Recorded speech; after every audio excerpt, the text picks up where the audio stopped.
25 घडामोडी आता एक नजर मुख्य बातम्यांवर. Headlines brought to you by Chitale बंधू.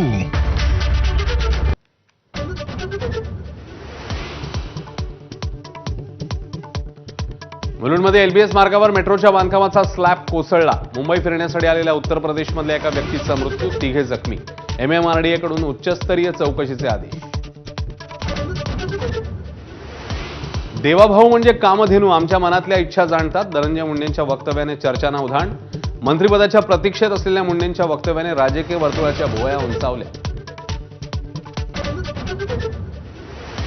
काँग्रेस प्रदेशाध्यक्ष हर्षवर्धन सपकाळांकडून टिपू सुलतानची तुलना थेट छत्रपती शिवाजी महाराजांशी. नव्या वादाला तोंड. सपकाळांचं वक्तव्य निंदनीय, मुख्यमंत्र्यांकडून निषेध.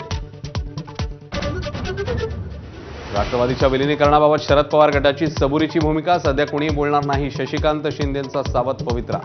तर सुनेत्रा पवारच योग्य निर्णय घेतील, भुजबळांचं वक्तव्य.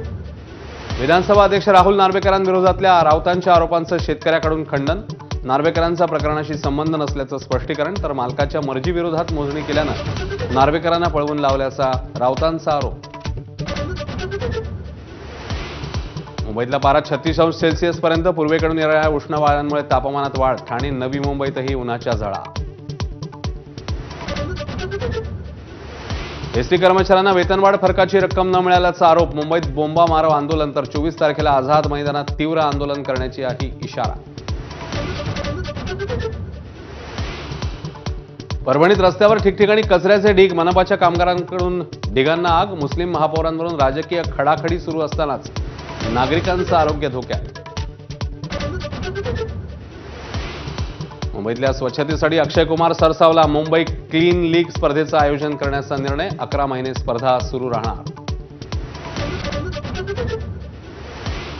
उसाच्या काटमारीवर चाप लावण्यासाठी सरकारचा मोठा निर्णय. साखर कारखान्यांचे वजन काटे सरकारी यंत्रणेशी डिजिटली जोडले जाणार.